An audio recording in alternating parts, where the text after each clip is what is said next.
মৌলবাদী বলে কাকে মিন করতে চান? মৌলবাদীর ক্ষমতা আসবে না, আসে নাই, সম্ভাবনা নাই। আর আমি উল্টো দেখছি, ইনশাআল্লাহ আগামী বাংলাদেশ ইসলামী মৌলবাদীদের বাংলাদেশ। ফখরুল সাহেব বলেছেন মৌলবাদীদের কোনোদিন ক্ষমতা আসে নাই, আসার সম্ভাবনা নেই। আমি ফখরুল সাহেবকে বলবো, আপনি মৌলবাদী হিসাবে মৌলবাদী বলে কাকে মিন করতে চান? কে মৌলবাদী? হিন্দু মৌলবাদী, খ্রিস্টান মৌলবাদী, বৌদ্ধ মৌলবাদী, না মুসলিম মৌলবাদী? ইসলামী মৌলবাদ জিন্দাবাদ, জিন্দাবাদ। ইসলামী মৌলবাদ জিন্দাবাদ, জিন্দাবাদ।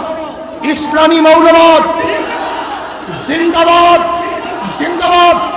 আমরা ইসলামী মৌলবাদী বিশ্বাসী। আমি মুসলমান, আমার মূল ঠিক আছে। আমি মূলকে বাদ দিয়ে রাজনীতি করতে পারি না।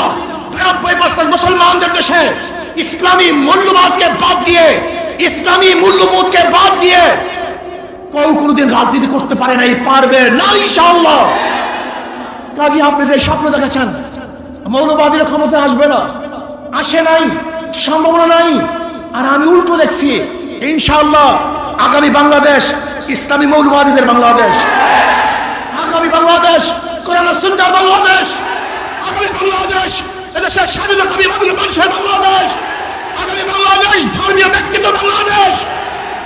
আগামী বাংলাদেশ সাম্য, মানবিক মর্যাদা এবং ন্যায় বিচার প্রতিষ্ঠিত বাংলাদেশ। আগামী বাংলাদেশ হবে বৈষম্য বিরোধী বাংলাদেশ। এখানে ধনী, গরিব, শিক্ষিত, মূর্খ, মুসলমান, হিন্দু, খ্রিস্টান, যে জেলে, তাঁতি, কামার, মজদুর, যেই সমস্ত ব্যক্তি যেখানে যেইভাবে শ্রম দেয় না কেন, প্রত্যেকের অধিকার বাস্তবায়নের বাংলাদেশ। এখানে পুরুষদের অধিকার বাস্তবায়নের বাংলাদেশ। এখানে থাকবে মহিলাদের অধিকার, এখানে থাকবে ছাত্রদের অধিকার, এখানে থাকবে শ্রমিকদের অধিকার, এখানে থাকবে মেতর, কামার, ঋষি এবং তাঁতিদের অধিকার। এই বাংলাদেশ সবার বাংলাদেশ। এখানে ভেদাভেদ